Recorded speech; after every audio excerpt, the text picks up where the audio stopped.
नमस्कार दोस्तों, मेरा नाम है अतनु और आप देख रहे हैं दास गाइड यूट्यूब चैनल। दोस्तों, आज इस वीडियो में मैं बात करूंगा क्या है सिचुएशन आज के दिन में और आगे आने वाले समय में इंडियन टेलीकॉम इंडस्ट्री की। इसी के बारे में इस वीडियो में मैं डिटेल में बात करूंगा और उम्मीद करूंगा कि ये वीडियो देखने के बाद आप लोगों को भी पता चलेगा कि क्या हालत एक्चुअल में इंडियन टेलीकॉम इंडस्ट्री में है। तो चलिए जान लेते हैं।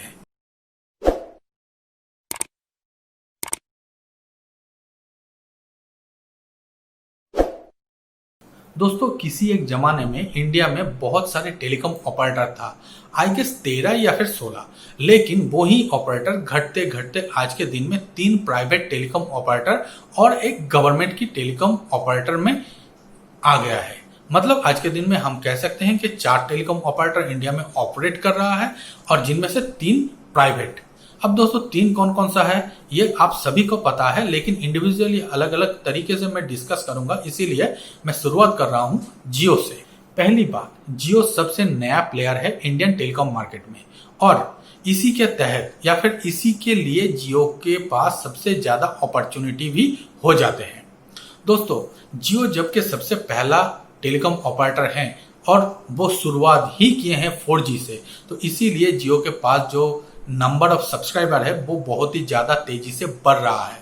और एक अनुमान ऐसा भी है कि आगे आने वाले समय में मतलब 2025 तक जियो में करीब 500 मिलियन यूजर हो जाएगा, जो कि एक बहुत ही बड़ा यूजरों के नंबर हम लोग कह सकते हैं। अब दोस्तों, बात कर लेते हैं एजीआर वाले सिस्टम में क्या हुआ था जियो के साथ। तो दोस्तों, जियो जबकि सबसे नया प्लेयर है तो इसीलिए जियो के पास एजीआर की जो ड्यूज है वो भी सबसे कम है। इसीलिए जियो के पास 1600 करोड़ रुपए का ही एजीआर ड्यूज था, जो कि जियो ऑलरेडी पे कर दिया है। तो इसी के चलते हुए जियो के पास अभी कोई भी एजीआर की ड्यूज नहीं है। जियो एजीआर की तरफ से क्लियर हो गया। अब बात करते हैं एयरटेल की। दोस्तों, एयरटेल सबसे पुराना टेलीकॉम ऑपरेटरों में से एक हम लोग कह सकते हैं और आज के दिन में एयरटेल बीएसएनएल के बाद सबसे पुराना टेलीकॉम ऑपरेटर है।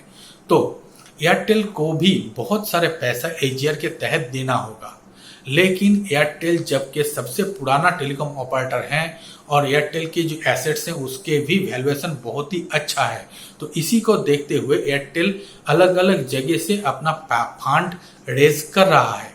और मुझे उम्मीद है या फिर इंडस्ट्री को उम्मीद है कि एयरटेल के पास जितने सारे फंड है या फिर कुछ इधर उधर से भी एयरटेल एजीआर के पैसा पूरी तरीके से क्लियर कर सकते हैं। लेकिन यहाँ पर जो सबसे ज्यादा दिक्कत वाली सिचुएशन है वो होगा वोडाफोन और आइडिया की। दोस्तों, वोडाफोन और आइडिया पिछले दिनों एक रिपोर्ट निकाला था जिसमें कहा था कि एजीआर के पैसा वो लोग नहीं दे पाएंगे और अगर इसको देने के लिए फोर्स किया जाएगा तो शायद वोडाफोन और आइडिया अपना जो ऑपरेशन है उसको इंडिया में बंद भी कर सकते हैं। इसके अलावा दोस्तों, वोडाफोन और आइडिया की तरफ से कहा गया था कि वो लोगों की हालत आज ऐसा है कि वो लोग अपने एम्प्लॉयज को भी प्रॉपर तरीके से पे नहीं कर पा रहे हैं।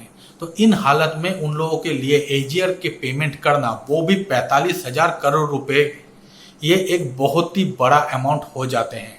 और अगर सुप्रीम कोर्ट ऑफ इंडिया के द्वारा एजीआर पेमेंट को लेकर एक बहुत ही सख्त वर्डिक्ट आते हैं तो शायद इन कंपनी के लिए बहुत ही दिक्कत वाला सिचुएशन हो जाएगा। अब जबकि ये एजीआर वाला मामला सुप्रीम कोर्ट में चल रहा है तो उम्मीद किया जा सकता है कि कुछ एक नेगोशिएशन वाले सिचुएशन आ जाए। यहाँ पर टेलीकॉम कंपनीज के द्वारा सुप्रीम कोर्ट को एक एफिडेविट में कहा गया है कि उन सारे कंपनी को 20 साल के लिए टाइम दिया जाए ताकि वो लोग आहिस्ता आहिस्ता एजीआर के पैसा गवर्नमेंट के पास दे सके। इसके साथ साथ वो लोग 8% इंटरेस्ट रेट भी गवर्नमेंट को देंगे। खैर, वो तो क्या उन लोगों की प्रपोजल, देखना होगा कि सुप्रीम कोर्ट इसके ऊपर क्या जजमेंट लेते हैं, क्योंकि सुप्रीम कोर्ट का ये भी कहना है कि गवर्नमेंट के पास भी पैसों की जरूरत है, तो इसको देखते हुए शायद ज्यादा कुछ ढिलाई ना दे। खैर, जो डिसीजन आएगा उसके ऊपर तो अलग से हम लोग बात करेंगे ही, लेकिन जो सिचुएशन आज के दिन में बन रहा है और आज के दिन को देखते हुए जो सिचुएशन आगे बन सकता है उसके ऊपर यह वीडियो है। दोस्तों, मान लेते हैं हाइपोथेटिकली कि सुप्रीम कोर्ट का वर्डिक्ट आ गया कि आप लोगों को मतलब टेलीकॉम ऑपरेटरों को एजीआर के पैसा पूरा पेमेंट करना होगा सर्टेन एक टाइम पीरियड में, 1 साल या फिर 2 साल ही हम लोग मान लेते हैं। तो एयरटेल किसी भी तरीके से ये पैसा तो पे कर देगा, लेकिन जो पे नहीं कर पाएगा वो है वोडाफोन और आइडिया। और अगर हम लोग ये भी मान लेते हैं कि वोडाफोन और आइडिया के तरफ से ये पैसा दिया जाएगा किसी तरीके से, तो उसके बाद आएगा दूसरा जो प्रॉब्लम वो दोस्तों 1 महीना 2 महीना 3 महीना या फिर मैक्सिमम 1 साल के अंदर ही इंडिया में 5G के स्पेक्ट्रम भी ऑक्शन होगा और तब सबसे ज्यादा प्रॉब्लम होगा। दोस्तों जियो जबकि आज के दिन में सबसे ज्यादा अच्छे पोजीशन में है, तो जियो के लिए 5G स्पेक्ट्रम तो मिल ही जाएगा या फिर जियो ले ही लेगा, ऐसा हम लोग सभी सोच सकते हैं। बात कर लेते हैं एयरटेल की। एयरटेल भी किसी तरीके से अपना कुछ एक एसेट्स की परसेंटेज बेचकर भी जो फंड रेज करेगा उसके तहत 5G के स्पेक्ट्रम ले लेगा, लेकिन वोडाफोन और आइडिया नहीं ले पाएंगे। वो लोग ऑलरेडी ये कह चुके हैं कि 5G स्पेक्ट्रम के अगर ऑक्शन होते हैं तो वो कंपनी आज के दिन में जो हालत में है इसको देखते हुए 5G स्पेक्ट्रम ऑक्शन में पार्टिसिपेट नहीं करेगा। ये एक बहुत ही बड़ा कंसर्न वाले सिचुएशन हो जाएगा। तब अगर इंडिया के यही 2 कंपनी और मान लेते हैं कि बाहर की कोई कंपनी आते हैं तो उन्हीं में से कंपटीशन होगा और बाहर की जो कंपनी आएगा वो बहुत ही ज्यादा फंड यहाँ पर देकर अपना बिजनेस करेगा। खैर वो अलग चीज है, उसके बारे में बाद में बात करेंगे। जो करंट सिचुएशन है उसके ऊपर बात करते हैं। तो दोस्तों इसी एक टाइम पर आकर एयरटेल और जियो को मिल जाएगा 5G, लेकिन वोडाफोन और आइडिया को 5G स्पेक्ट्रम नहीं मिलेगा। उस हालत में होगा क्या? तो दोस्तों कुछ दिनों पहले एक टेलीकॉम ऑपरेटर था इंडिया में जिसका नाम था एयरसेल। आप लोगों को शायद पता है एयरसेल के साथ क्या हालत हुआ था, ये आप लोगों को पता है।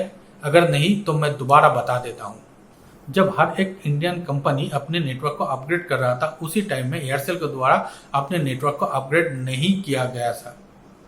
एयरसेल के द्वारा 4G में अपग्रेडेशन नहीं हुआ था और इसी के चलते हुए इसके अलावा और भी कुछ का इशूज था एयरसेल के साथ जो क्यूमुलेटिवली एयरसेल के ऊपर इम्पैक्ट किया और एयरसेल आज के दिन में इंडिया से बाहर हो गया। और यही हालत शायद आगे आने वाले समय में वोडाफोन और आइडिया का होने जा रहा है, ऐसा मुझे लगता है।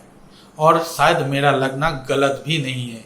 क्यों मुझे लगता है ये भी मैं आप लोगों के साथ शेयर कर दिया। और अगर ये चीज होते हैं तो टूओपोली हो जाएगा इंडियन टेलीकॉम मार्केट में, जिसमें एक तरफ जियो एक तरफ एयरटेल, तो वो लोग अपने मनमानी से रेट ले सकते हैं आपके और हमारे से।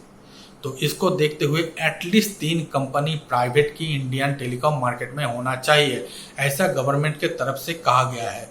और देखना होगा कि गवर्नमेंट ऑफ इंडिया के द्वारा या फिर टेलीकॉम डिपार्टमेंट के द्वारा अब इसके ऊपर क्या क्या चीज किया जाता है, किस तरीके से इन सारी टेलीकॉम कंपनीज को रिलीफ दिया जाता है, यह देखने वाली बात होगी।